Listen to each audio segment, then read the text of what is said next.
Bismillahirrahmanirrahim. Assalamualaikum warahmatullahi wabarakatuh. Alhamdulillahi rabbil alamin. Wassalatu wassalamu ala nabiyyina wa sayyidina Muhammadin wa ala alihi wa sahbihi ajma'in, amma ba'd.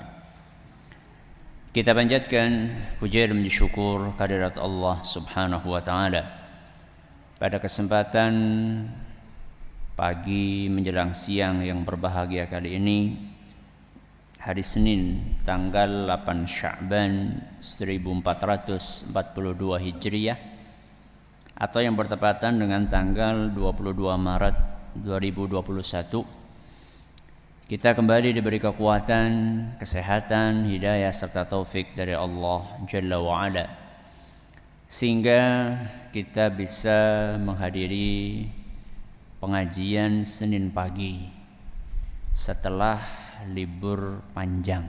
Ya. Berapa lama liburnya? Setahun. Ya. Biasanya ketika dulu kita di SD, kalau ada pengumuman dari Pak Guru atau Bu Guru besok libur, seneng dong badan? Nah, berarti panjenengan sudah seneng ya libur panjang ya. Saking suwene ya, karena kepanjangan jadi nggak seneng ya. Tapi ini tentu dengan takdir dari siapa? Dari Allah. Salawat dan salam semoga senantiasa tercurahkan kepada junjungan kita Nabi Agung Muhammad sallallahu alaihi wasallam, kepada keluarganya, sahabatnya dan umatnya yang setia mengikuti tuntunannya hingga akhir nanti. Para hadirin dan hadirat sekalian dan juga para pendengar serta pemirsa yang mudah-mudahan senantiasa dirahmati oleh Allah Azza wa Jalla. Pada kesempatan kali ini materi kita adalah fikih doa dan zikir serial nomor 169. Masih mengangkat tema tentang bacaan zikir pagi dan petang, bagian yang ke-13. Entah ibu-ibu masih ingat enggak bagian ke-12 itu bacaannya apa? Apa coba? Ini kan nomor 13 yang kita pelajari sebelumnya, nomor 12. Apa bacaannya? Jangan-jangan kertasnya sudah hilang. Ya. Bacaannya adalah kalimat tahlil, yaitu La ilaha illallah wahdahu la syarikalah lahul mulku wa lahul hamdu wa huwa ala kulli syai'in qadir. Berapa kali, Bu? Hah? Berapa kali? Ada beberapa pilihan. Ada berapa pilihan coba? Kok dua? Ada berapa pilihan? Ada 3 pilihan. Bisa berapa kali? 1 kali, bisa 10 kali, bisa 100 kali. Tadi pagi jenengan milih yang mana? Apa orang milih kabeh? Nah, bisa 1 kali, 10 kali, 100 kali. Hari ini kita akan mempelajari bacaan yang ke-13. Bacaan yang ke-13 adalah kalimat Subhanallah wa bihamdih. Napa, Bu? Subhanallah wa bihamdih. Berapa kali? Di pagi hari 100 kali, di sore hari pinten 100 kali. Berarti totalnya berapa? 200. Oke, temen Ustaz. Banyak atau tidak? Banyak atau tidak? Kok diem aja? Banyak atau tidak? Banyak. Tapi kalau dihitung dengan jumlah kata jenengan ngobrol, lebih banyak mana? Nah, gitu dong cara berpikirnya. Ketika jenengan duduk bersama dengan tetangga atau dengan teman, kemudian jenengan ngobrol selama 1 jam, itu kalau dihitung kata-katanya ada berapa? Pinten? Mboten ngertos. Kenapa mboten ngertos? Karena nggak pernah dihitung. Kenapa nggak pernah dihitung? Kurang gawean. Karena terlalu banyak. 1 jam ngobrol kira-kira lebih dari 100 kata atau kurang? Lebih lah. Wong 1 jam ngobrol kok. Apa mending ibu-ibu yang sebagian yang memang seneng nopo? Seneng ngomong, sebagian ada ibu yang suka hobinya hobi ngobrol. Jadi ketika ngelihat 100 kali pagi hari, 100 kali sore hari, itu yang wah akeh temen. Dan sebenarnya kalau misalnya kita hitung, ya, coba nanti jangan pegang jam terus baca ini, subhanallah wa bihamdi, subhanallah wa bihamdi, subhanallah wa bihamdi, sampai 100 kali. Kira-kira berapa jam? Nih ya, baca subhanallah wa bihamdi, subhanallah wa bihamdi, subhanallah wa bihamdi sampai 100 kali. Butuh waktu berapa jam? Oh, salah pertanyaannya. Bukan butuh waktu berapa jam, tapi butuh waktu berapa menit. Jenengan merampungkan subhanallah wa bihamdi 100 kali, itu paling enggak nyampe 5 menit. Facebookan berapa menit? Baca statusnya orang di WA berapa menit? Ya. Nonton YouTube berapa menit? Begitu cara kita berpikir. Ya. Begitu kita ketemu atau dengar amalan yang diajarkan oleh Nabi SAW yang jumlahnya 100 misalnya, atau 10 atau 33, itu jangan langsung wah kok banyak banget, kok berat banget. Yang 5 menit ini, para pendengar, para pemirsa, para hadirat yang kami hormati, yang 5 menit ini itu yang bisa jadi akan menyelamatkan kita dari neraka dan memasukkan kita ke surga. Ya. Baik. Apa landasannya? Landasannya adalah hadis riwayat Muslim. Hadis riwayat Muslim, yaitu an Abi Hurairah radhiyallahu anhu qala Rasulullah sallallahu alaihi wasallam. Abu Hurairah radhiyallahu anhu berkata, Rasulullah sallallahu alaihi wasallam bersabda, man qala, barang siapa yang membaca hina yusbihu wa hina yumsi, di pagi dan di sore hari, subhanallah wa bihamdih. Apa tadi bacaannya, Bu? Subhanallah wa bihamdih mi'ata marrah. Pinten mi'ata marrah? 100 kali, ya. Ada sebagian ulama berpendapat 100 kali itu ya sudah gabungan pagi dan petang. Tapi yang lebih kuat pendapat yang mengatakan 100 pagi, 100 sore. Berarti totalnya berapa tadi? 200. Barang siapa yang membaca zikir tersebut, lam ya'ti ahadun yaumal qiyamati bi afdhala mimma ja'a bihi. Nanti di hari kiamat tidak ada seorang pun yang datang menemui Allah membawa pahala, membawa amalan yang lebih istimewa dibandingkan zikir ini. Jadi nanti di hari kiamat masing-masing dari kita akan membawa bekal kita untuk menghadap kepada Allah.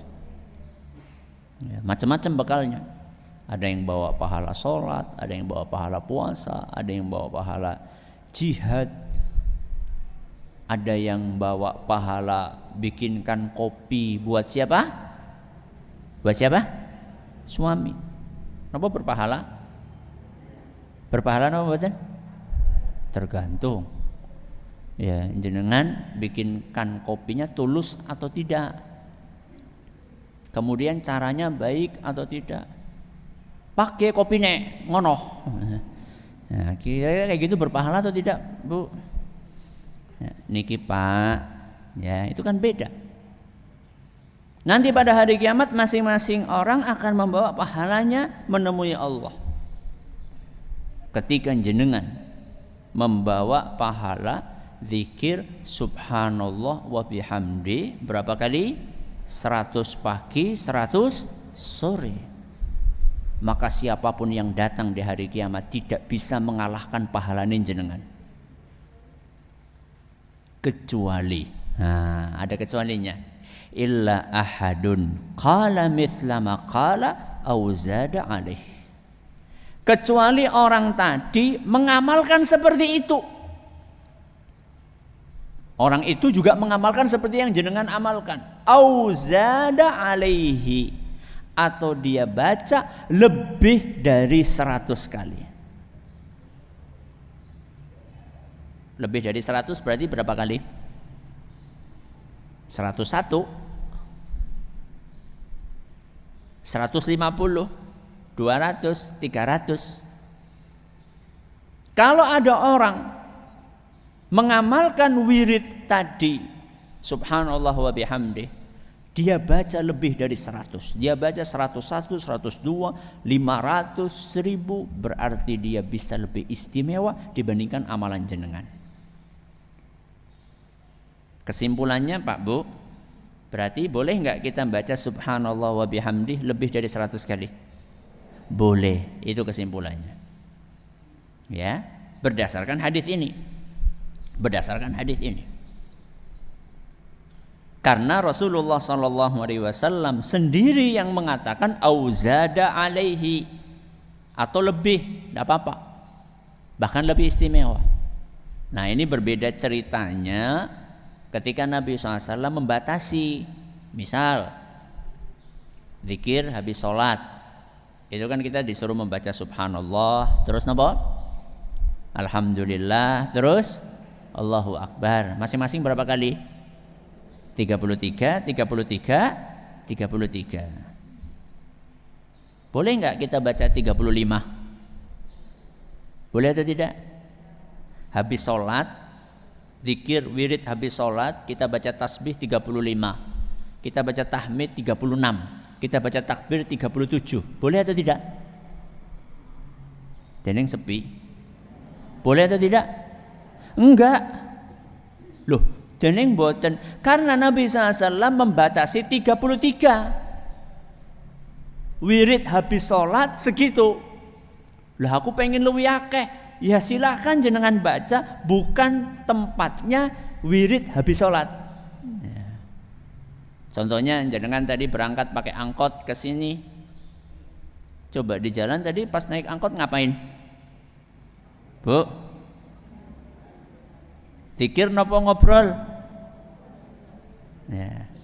Itu dari Purbalingga sampai ke sini baca subhanallah, alhamdulillah, Allahu Akbar, itu bisa dapat berapa kali?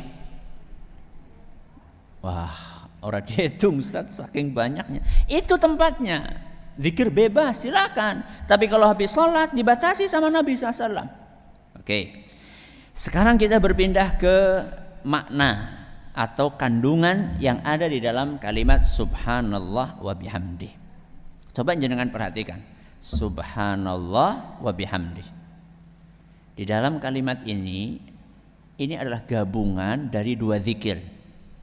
Berapa zikir? Dua zikir. Subhanallah sama apa? Wa bihamdi. Subhanallah itu istilahnya apa? Tasbih. Wa bihamdi istilahnya apa? Tahmid.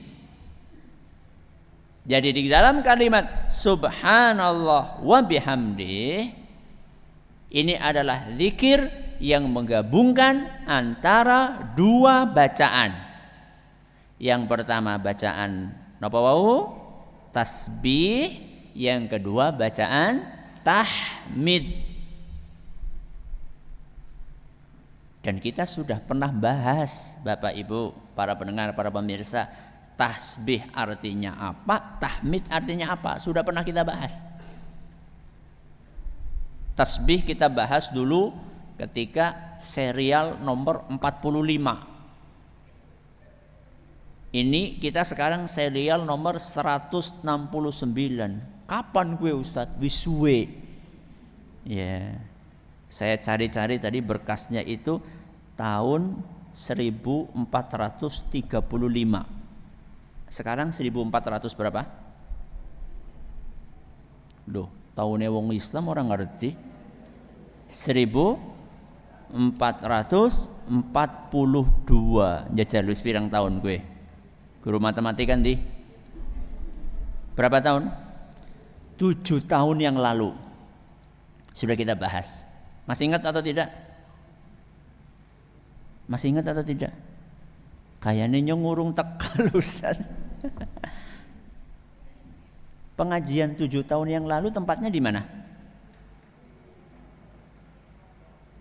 Pondok. Nah, itu ibu-ibu sing lawas-lawas ya, tahu. 7 tahun yang lalu pengajiannya masih di pondok sana. Karena belum terlalu banyak jamaahnya dan kita belum punya masjid. Alhamdulillah sekarang kita punya masjid, jamaahnya tambah banyak, akhirnya kita pindah ke sini. Saat itu kita bahas apa itu tasbih, apa itu tahmid. Saya sampaikan di dalam makalah yang ada di hadapan ibu-ibu sekalian, tasbih itu artinya menjauhkan kekurangan-kekurangan dari zat Allah serta mensucikannya dari sifat-sifat buruk yang tidak layak. Intinya, setiap terlintas di benak kita sesuatu yang buruk tentang Allah, ucapkan subhanallah. Apa Bu artinya subhanallah? Maha suci Allah. Itu kira-kira intinya. Jadi ketika ada terlintas di benak kita tentang Allah sesuatu yang jelek, sesuatu yang buruk, maka buang apa yang terlintas di benak kita, karena Allah tidak mungkin seperti itu. Nanti kita akan jelaskan di bawah insya Allah. Terlintas di benak kita, Allah nih kok nggak adil, langsung subhanallah, tidak mungkin Allah tidak adil.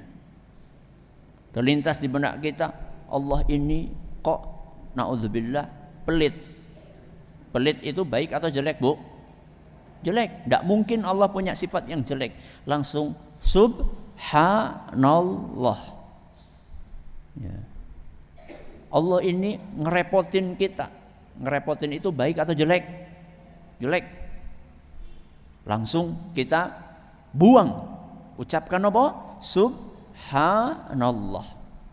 Itulah inti dari kalimat subhanallah, tasbih. Tahmid apa? Kita juga sudah bahas serial nomor 58. Lihat, dibaca di situ, makna dari tahmid adalah memuji Allah dengan menyebutkan sifat-sifatnya yang agung dan mengingat nikmat-nikmatnya yang terhingga, yang tidak terhingga. Jadi kalau jenengan ditanya kenapa kita harus memuji Allah, kenapa kita harus mengucapkan alhamdulillah, karena Allah memang layak untuk dipuji. Dan karena karunia yang Allah berikan kepada kita sangat banyak, makanya kita wajar mengucapkan segala puji bagi Allah. Jadi kalau kita mau memuji Allah, Pak, Bu, para pendengar, para pemirsa, itu pujilah dengan menyebutkan sifat-sifatnya yang mulia. Jadi kalau kita memuji Allah itu bukan dengan hanya mengucapkan Allah, Allah, Allah. Bukan hanya dengan mengucapkan itu. Karena ketika kita mengucapkan Allah, Allah, Allah, di situ tidak ada unsur pujiannya. Ya. Tapi kalau kita ucapkan subhanallah, maha suci Allah, kita memuji Allah dengan kesuciannya. Alhamdulillah, kita memuji Allah dengan sifat-sifatnya yang mulia. Allahu Akbar, kita memuji Allah dengan keagungannya. Ketika kita baca kalimat-kalimat tersebut berarti kita sedang memuji Allah. Saya kasih contoh kayak gini Bu. Misal. Ini cuma contoh loh. Kalau misalnya ada yang namanya kebetulan sama, saya nggak sengaja. Misal ada seorang ibu namanya Bu Siti. Ya, mudah-mudahan nggak ada yang ngepasi. Ya. Ada. Misalnya jenengan Bu mau memuji, menyanjung Bu Siti. Kira-kira cara menyanjungnya gimana? Apa cara nyanjungnya? Bu Siti, Bu Siti, Bu Siti, Bu Siti gitu? Atau jenengan, Bu Siti itu orangnya baik, Bu Siti itu orangnya ramah, Bu Siti itu orangnya dermawan, Bu Siti itu orangnya murah senyum. Memujikan kayak gitu. Ya entah Bu Siti yang di sini kayak gitu beneran atau tidak saya nggak tahu. Ya itu kan cuma contoh saja. Ya.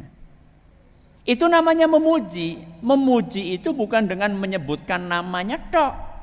Ketika kita pengen memuji Allah bukan dengan cara kita ucapkan hanya Allah, Allah, Allah, Allah, bukan. Tapi kita memuji Allah dengan kalimat-kalimat thayyibah. Subhanallah. Apalagi tadi? Alhamdulillah. Apalagi? Allahu Akbar. Apalagi? La ilaha illallah. Apalagi? La haula wa la quwwata illa billah. Apalagi? Subhanallah wa bihamdi subhanallahil azim. Itu memuji Allah. Ya. Nah, sekarang ketika kita mengucapkan subhanallah wa bihamdih, agar betul-betul meresap ke dalam diri kita, jangan cuma diucapkan di lisan. Kalau zikir itu, kita pengen zikir itu merubah perilaku kita, jangan cuma ucapkan zikir itu di lisan. Sambil kita mengucapkan zikir itu di lisan, pahami maknanya, renungi kandungannya, kemudian terapkan dan aplikasikan konsekuensinya dalam kehidupan kita. Saya kasih contoh. Ketika kita mengucapkan subhanallah, maha suci Allah, tidak ada sifat-sifat buruk Allah sama sekali. Bagaimana kita mengaplikasikan zikir ini dalam kehidupan kita sehari-hari? Saat terlintas di benak kita sesuatu yang buruk tentang Allah, entah itu dalam syariat Allah atau dalam takdir Allah. Saya kasih dua contoh ya. Yang pertama syariat, yang kedua apa? Takdir. Ketika terlintas di benak kita sesuatu buruk tentang Allah, memikirkan sesuatu yang buruk tentang Allah dalam syariatnya atau dalam takdirnya, maka cepat buang pikiran tersebut. Bersihkan otak kita dari pikiran-pikiran negatif tentang Allah. Itu namanya mengaplikasikan zikir dalam kehidupan kita seharian. Saya tadi bilang kasih contoh satu syariat, yang kedua apa? Bu? Iya kok. Yang pertama syariat, yang kedua apa? Takdir. Kita bahas satu-satu. Jam berapa sekarang? Jamnya nggak kelihatan. Jam berapa? Jam 10:30. Ya. Syariat Allah. Ya. Kita tahu bahwa Allah membuatkan syariat untuk kita, aturan hidup kita. Contoh, dalam sehari kita harus sholat minimal berapa kali? 5 kali.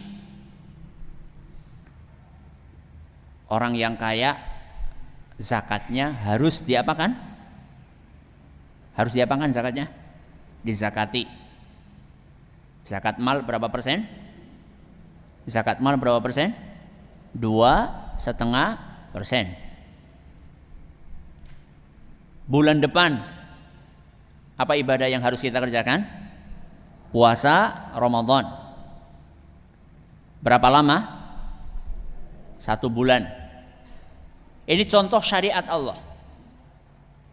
Ibu-ibu ketika keluar rumah ketemu dengan non mahram harus pakai nopo?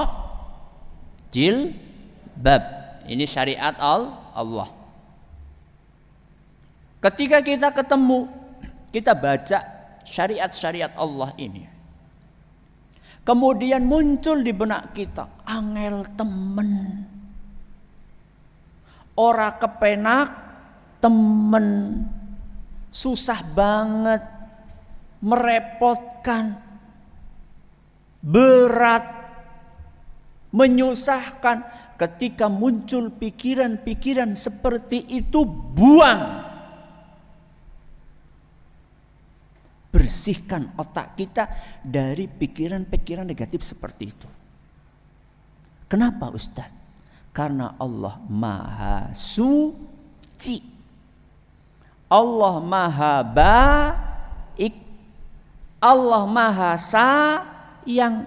Allah Maha Penyayang. Allah Maha Pengasih. Allah tidak pernah membikin syariat ini tujuannya untuk merepotkan kita saja. Itu tidak ada, Bu. Sehingga ketika ibu-ibu ras ndatokan arep mung warung be udah tudet nganggo apa?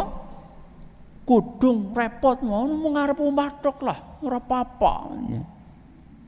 Jangan-jangan ibu-ibu di sini ada yang kayak gitu. Ada? Astagfirullah, njajal ngacung. Ya. Anu kur nyapu nang ngarep omah ben jatakan kudungan. Ya. Allah membuat syariat untuk manusia, untuk kebaikan manusia atau untuk keburukan? Kebaikan. Sholat 5 kali sehari itu untuk kebaikan atau keburukan? Untuk kebaikan. Coba Bu, kira-kira kalau misalnya nggak ada syariat namanya sholat subuh, kira-kira orang-orang bangunnya jam berapa Bu? Sekarepe, semaunya sendiri. Ada yang bangun jam 6, ada yang bangun jam 7, ada yang bangun jam 9. Ya. Lawong ada syariat sholat subuh saja, yang bangun siang ada enggak? Ada. Coba kira-kira kalau kita tanya nih sama keumuman orang, kalau kita tanya sama mereka, lebih baik bangun pagi atau bangun siang? Bangun pagi, semua orang juga tahu itu. Iya Ustadz, itu kalau pagi-pagi. Kenapa Ustadz siang-siang jam 12 panas-panas malah kono sholat? Itu kenapa? Bukankah siang-siang seperti itu paling enak untuk nopo? Tidur. Kenapa ada sholat siang-siang panas-panas jam 12? Pak Bu, dari pagi kita itu sudah bekerja. Kita sudah mikir. Yang bekerja di kantor mikir. Ibu-ibu yang di rumah juga mikir. Dan yang duitnya ora gutul-gutul. Ya. Itu kan kalau sudah siang itu otaknya sudah panas atau masih dingin Bu? Sudah panas. Karena sudah panas itu perlu diapakan? Didinginkan. Pripun didinginkan Wudu. Wudu tok? Boten. Setelah wudu terus sholat. Setelah sholat kepala jadi dingin. Kalau kepala sudah dingin, tidurnya enak atau tidak? Enak. Syariat Allah itu pasti indah. Ya, asar Ustaz, wong lagi enak-enak tidur, kok malah disuruh bangun. baru enak-enak tidur, baru dapat 1 jam, kok malah dibangunkan disuruh ke masjid jam 3 siang, itu gimana? Bu, tidur siang itu bagusnya lama apa sebentar? Sebentar. Berbeda dengan tidur nopo? Malam. Ya. Kayak alarm gitu loh, Masya Allah ya. Sholat 5 waktu itu kayak alarm mengingatkan kita. Oke, wis cukup turune aja kakean. Jangan kelamaan tidur siang. Kalau tidur siangnya kelamaan, malamnya apa? Susah tidur. Tapi kalau tidurnya siang sekedar setengah jam, 1 jam, itu sudah cukup untuk tubuh kita merefresh, menyegarkan. Sudah cukup untuk akal kita, untuk otak kita, untuk segar kembali, melakukan aktivitas lagi.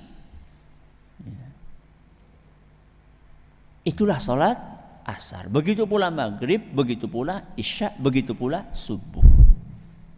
Jadi ketika kita ketemu, membaca, menghadapi syariat Allah, kemudian kita terlintas di benak kita pikiran-pikiran buruk, pikiran-pikiran negatif, su'udzon, prasangka buruk kepada Allah, maka buang itu. Itu sholat. Contoh syariat Allah yang lain. Apa tadi di sini saya kasih contoh? Zakat. Ya, napa? Zakat. Wah, zakat itu enaknya apa Ustadz? Wong kita yang kerja capek-capek, kok kita harus keluarkan 2,5% untuk orang miskin? Lah orang miskin itu jasanya apa kepada kita?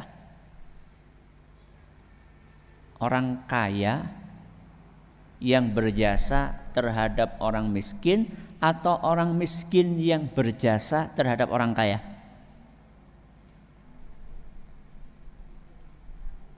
Ini pada ngantuk apa?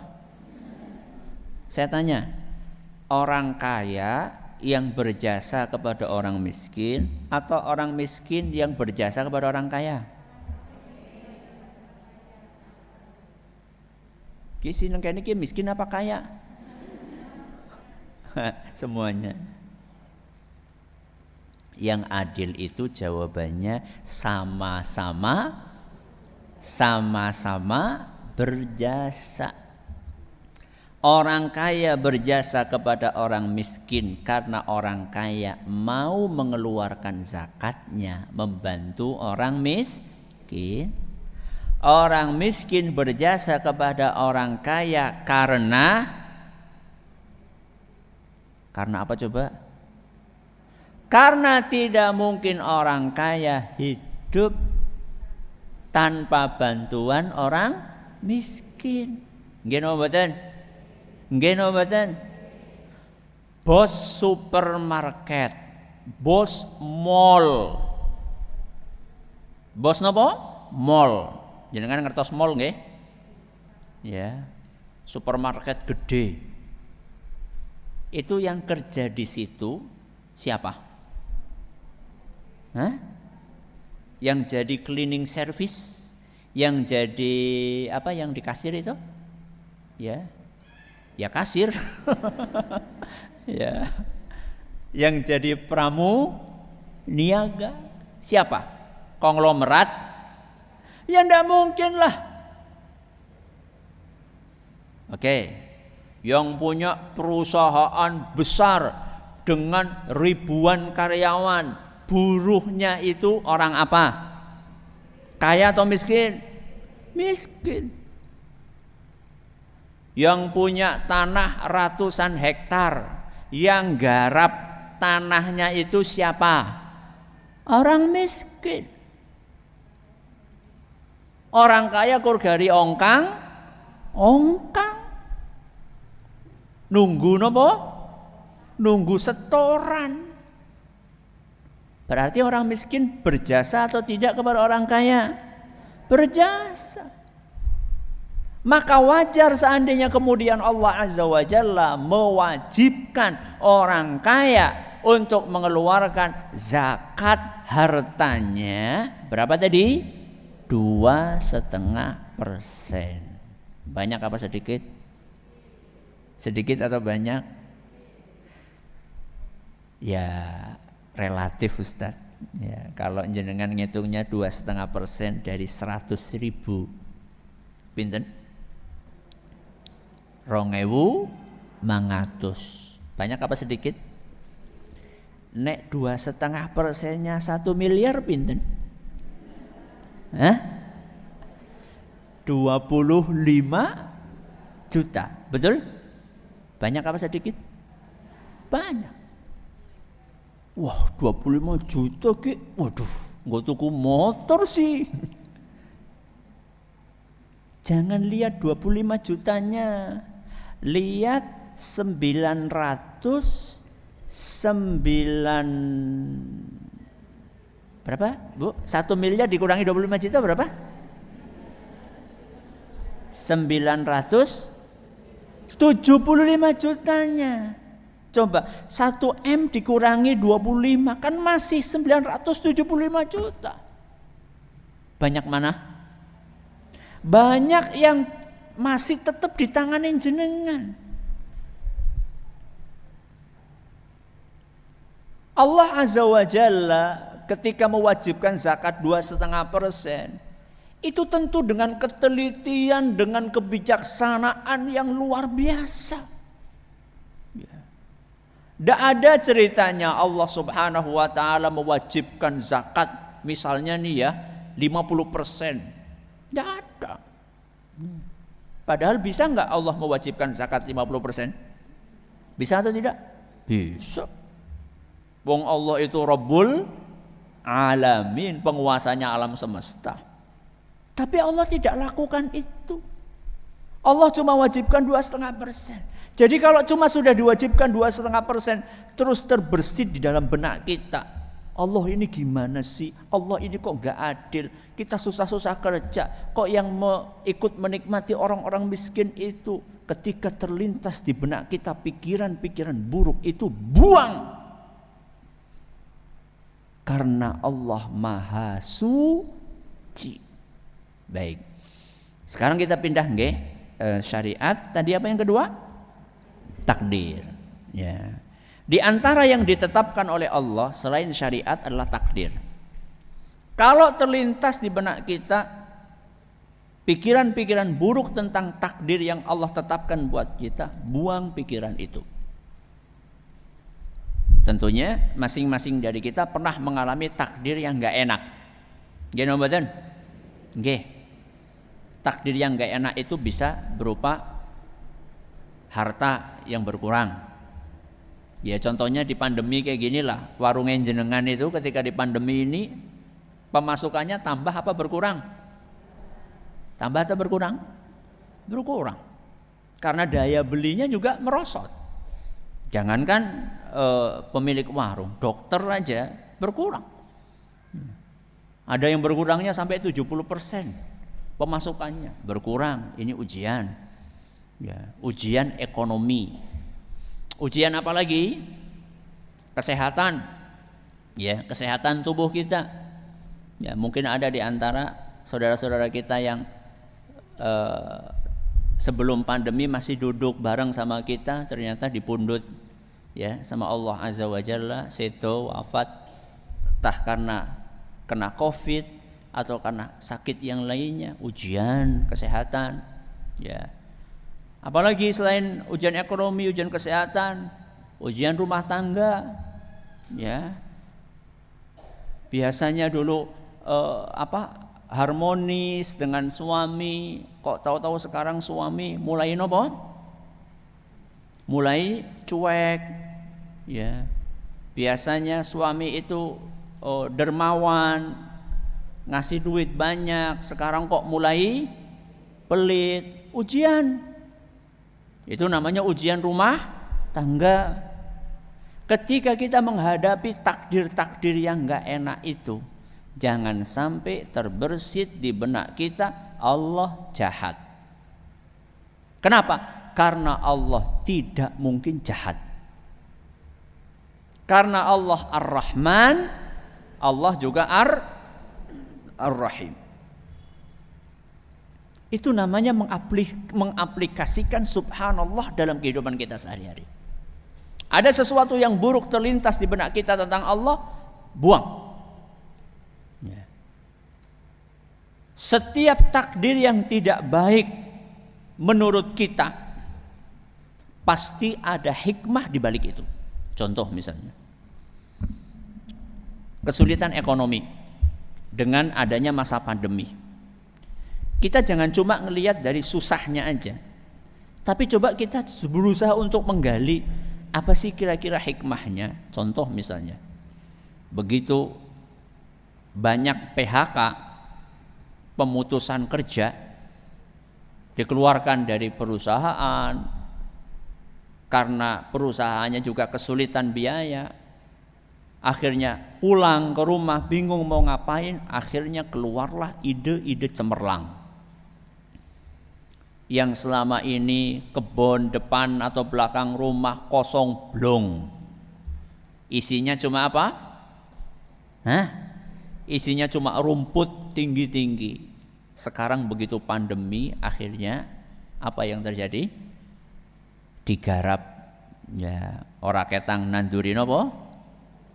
Bayem. Ora ketang nanduri kangkung, ora ketang nanduri kacang panjang, ya. Akhirnya kita jadi, oh masya Allah, ternyata selama ini kita punya tanah yang nganggur. Alhamdulillah, ternyata di samping rumah ada irigasi. Kita gali di samping irigasi agak jauh dikit, kita isi dengan apa? Ikan. Lebih sehat ikannya, ya. Karena nggak pakai pengawet ini, pengawet itu. Ibu-ibu yang pintar masak, pasang statusnya apa? Siapa yang mau beli, ya. Sekarang statusnya rata-rata kayak gitu ya Bu ya. Ya, berbagi status, ya. Ada yang jualan apa? Donat, ya. Gue bakul donat dia. Ada yang jualan apa Bu? Ibu-ibu ini kreatif, apa-apa didol. Ya. Enggak apa-apa, yang penting halal. Enggak apa-apa. Membangkitkan kreativitas. Ketika kita berpikir hanya satu sisi saja, wah ini gimana sih, bikin susah, suami saya di TPHK gara-gara pandemi. Coba kita berpikir yang lainnya. Alhamdulillah dengan adanya pandemi ini menimbulkan kreativitas. Ya. Ujian sakit membuat kita jadi mendekat kepada siapa? Allah. Ya, jadi ingat mati, jadi ingat Qur'annya dulu di mana. Kalau sehat terus Qur'annya yo mbuh nang endi. Ya. Begitu sakit akhirnya aduh ngapain ya? Ambil Quran, baca, setel radio, dengerin insani, ya. Itulah hikmah di balik itu semua. Jadi itulah kalimat tasbih. Lo apa hubungannya dengan wa bihamdih? Subhanallah wa bihamdih. Hubungannya kita bisa bertasbih, bisa mengucapkan subhanallah, bisa mengaplikasikan konsekuensi dari subhanallah dalam kehidupan. Kita bisa melakukan itu semua karena karunia dari siapa? Allah. Makanya kita ucapkan wa bihamdih. Kita bisa bertasbih karena ada bantuan dari Allah. Maka kita puji Allah atas bantuan, pertolongan dan taufiknya itu kepada kita semua. Alhamdulillah selesai pengajian kita pada pagi hari ini. Mudah-mudahan bermanfaat buat kita semuanya. Gue maskerit pada di agem napa mboten? Alhamdulillah. Nggih. Pokoknya ikuti saja protokol kesehatannya. Dan nanti ibu kalau pulangnya aja gemruduk. Karena pintunya cuma satu, ya. Bertahaplah pelan-pelan gitu loh. Ngapain sih orang nasi ngoyok-ngoyok iki? Ya. Masih ada waktu berapa? Berapa? 15 menit. Silakan. Kalau ada pertanyaan silakan bisa disampaikan. Baik Ustadz, terima kasih. Jazakallah khairan wa barakallahu fikum atas penyampaian materinya yang di kesempatan kali ini dengan membahas serial fikih doa dan dzikir nomor 169, bacaan dzikir pagi petang bagian ke-13. Kami ajak kembali bagi para pendengar yang ingin bertanya seputar pembahasan, bisa Anda kirimkan pertanyaan Anda di nomor 0811 2823 344. Baik Ustadz, kita akan membacakan pertanyaan dari pendengar Radio Insani yang ada di Cilacap. Bismillah, Assalamualaikum Ustadz. Silakan. Assalamualaikum Ustadz. Waalaikumsalam warahmatullahi wabarakatuh. Berdosakah seseorang yang ketika tertimpa sesuatu yang tidak dia senangi, kemudian dia langsung beristirja, tapi hatinya masih berat untuk menerima takdir tersebut? Kemudian terlintas dalam benaknya, apa dosa saya, kok Allah tetapkan seperti ini? Tetapi orang tersebut selalu berusaha untuk menepis pikiran-pikiran tersebut. Mohon nasihatnya Ustaz. Syukran. Tadi suaranya agak kurang jelas, tapi mudah-mudahan saya bisa menangkap intinya. Ketika kita mendapatkan takdir yang gak enak, kita berusaha untuk husnudzon. Apa tadi husnudzon, Bu? Berprasangka baik kepada Allah. Tapi ada perasaan berat di dalam hati. Ada perasaan apa? Berat. Apakah yang seperti ini masih ditolerir atau tidak? Begini, Bapak dan Ibu, para pendengar, para pemirsa yang kami hormati. Ada istilah sabar. Ada istilah ridho. Yang pertama apa, Bu? Sabar. Yang kedua apa? Ridho. Sabar dengan ridho itu tinggi mana, Bu? Hah? Tinggi sabar apa tinggi ridho? Tinggi ridho.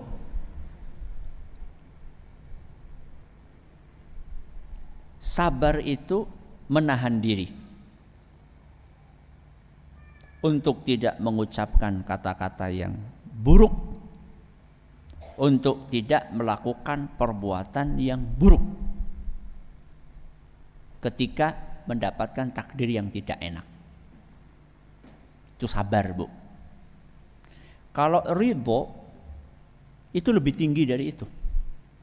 Ridho itu bukan sekedar tidak mengucapkan kata-kata yang buruk, bukan sekedar tidak melakukan perbuatan yang buruk, tapi ridho itu hatine plong menghadapi takdir yang gak enak. Kalau sabar masih ada perasaan apa? Apa tadi? Masih ada perasaan berat.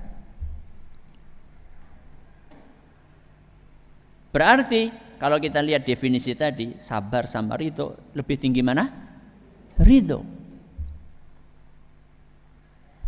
Yang wajib untuk kita kerjakan itu sabar apa ridho? Hah? Sabar atau ridho? Yang wajib itu sabar, sedangkan ridho itu sunnah.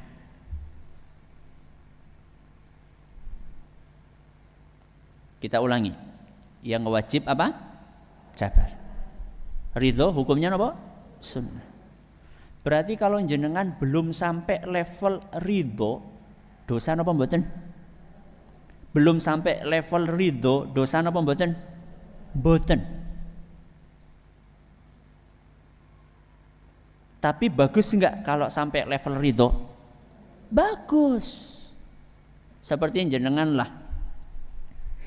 Kalau jenengan tidak sholat qobliyah, ba'diyah, mboten sholat duha, mboten sholat tahajud, dosa apa mboten? Mboten. Yang wajib apa? 5 waktu. Tapi kalau jenengan sudah 5 waktu ditambahi qobliyah, ba'diyah, tahajud, duha, bagus atau tidak? Bagus. Ustaz, tapi kan saya pengen sampai level ridho. Ya mulai dulu dari level apa? Sabar. Sabar biora. Sabar aja enggak, pengen ujuk-ujuk ridho. Semuanya bertahap. Ya. Jadi ketika menghadapi takdir yang gak enak itu coba pertama kali tahan dulu, sabar dulu. Praktekkan sabar dulu, tahan lisan, tahan tangan. Makanya apa kata Nabi SAW? Idza ghadibta faskut. Kalau kamu lagi emosi, diam. Nabi nyuruh apa? Diam. Apanya yang diam? Mulutnya apa tangannya? Mulutnya apa tangannya? Ustadz, alhamdulillah kalau anak itu berbuat sesuatu yang menjengkelkan, mulut saya diam Ustaz, tapi tangannya plek. Ya bukan itu. Mulutnya panjenengan diam bagus, tangannya juga diam. Berarti orang masak, orang ngumbahi, bukan itu maksudnya. Tangannya diam itu jangan melakukan perbuatan-perbuatan jelek dengan tangan, itu maksudnya. Ya. Tangannya diam, mulutnya diam, walaupun asih ada perasaan apa? Medegel. Masih ada perasaan jengkel. Itu level sabar namanya. Nah, kalau jenengan sudah sukses, ya, sudah berhasil untuk mempraktekkan sabar, nah, nanti pelan-pelan latihan, ya, mengangkat levelnya kepada level apa tadi? Ridho. Caranya gimana Ustadz? Ya tadi sudah kita sampaikan. Ingat bahwa takdir Allah itu pasti yang terbaik. Di balik sesuatu yang tidak enak pasti ada hikmahnya. Kemudian kita juga berpikir, ya, berusaha kita berpikir dengan jernih, apa sih untungnya menghadapi takdir Allah dengan perasaan berat? Untungnya apa? Jenengan kecocok ri atau kepaduk watu, tertusuk duri atau kesandung batu. Sakit apa mboten? Sakit.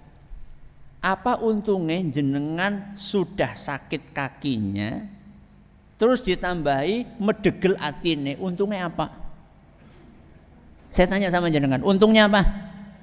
Tidak ada. Menerima takdir Allah dengan hati yang berat itu tidak ada untungnya. Itu kan berarti kan lara lahir batin.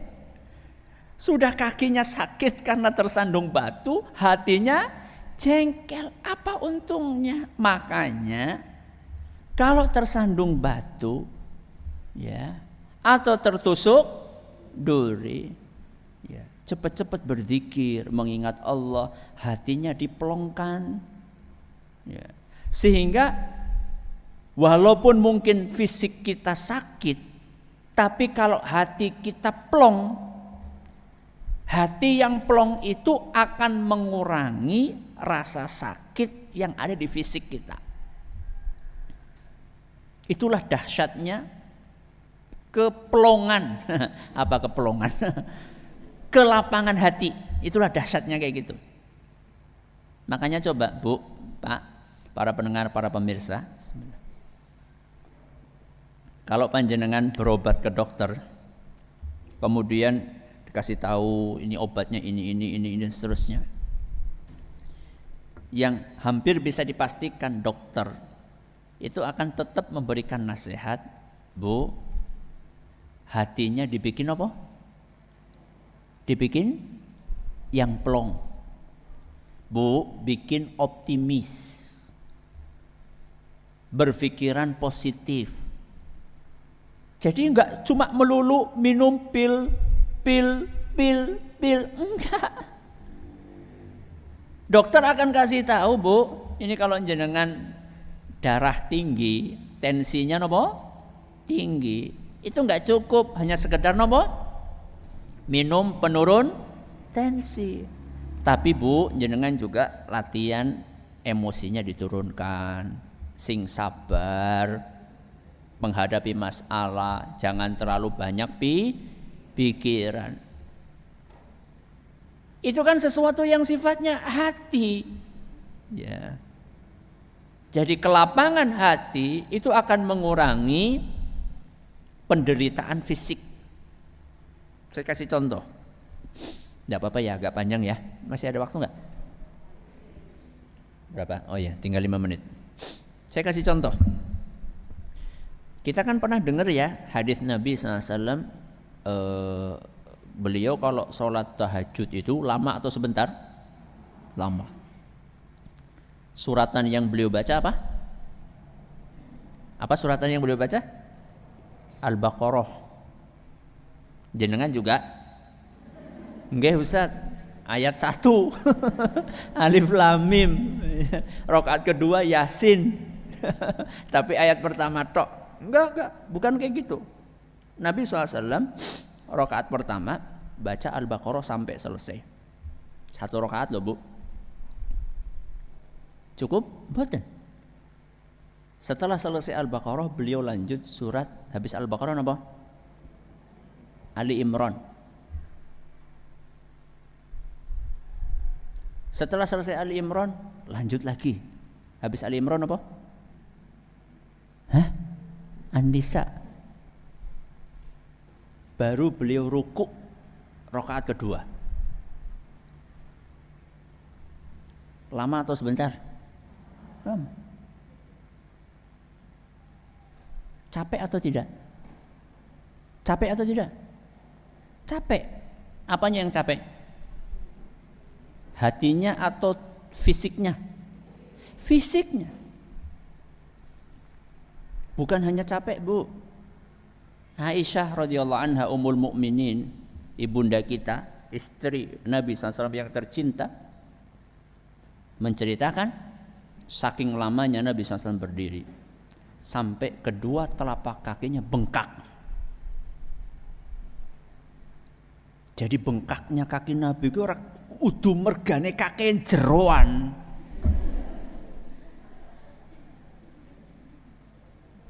Karena apa namanya? Asam urat, bukan. Bengkaknya kedua telapak kaki Nabi karena apa tadi? Sholat yang sangat lama sekali. Saya tanya, kaki yang bengkak itu sakit atau tidak? Sakit. Tapi sakitnya fisik kedua telapak kaki Nabi SAW itu enggak kerasa. Karena hati beliau bahagia. Hati beliau tenang dengan sholat yang beliau kerjakan itu. Itulah dampak dahsyatnya ketenangan hati. Yang itu tidak mungkin akan bisa didapatkan kalau kita tidak beribadah kepada Allah. Tidak mungkin. Kalau kita tidak berupaya untuk sabar menghadapi takdir Allah. Kalau kita tidak berupaya untuk menaikkan level dari sabar menuju napa wau? Ridho. Enggak mungkin. Makanya menghadapi takdir Allah, hadapilah dengan sabar, kemudian kalau bisa naik ke dalam level ridho. Pas jam 11, mudah-mudahan apa yang kita pelajari hari ini bermanfaat. Ingat pesan saya, keluarnya apa tadi? Gantian, ya keluarnya gantian. Lantai 1 dulu keluar, nanti lantai 2, pelan-pelan lantai 3, terakhiran salah nang dhuwur. Ya pelan-pelan, ya bertahap. Mudah-mudahan Allah senantiasa menjaga kita semuanya dari penyakit menular dan dari segala keburukan. Allahumma amin. Terima kasih atas perhatiannya. Mohon atas segala kurangnya. Kita akhiri dengan doa kafaratul majlis. Subhanakallahumma wa bihamdika asyhadu an la ilaha illa anta astaghfiruka wa atubu ilaik. Assalamualaikum warahmatullahi wabarakatuh.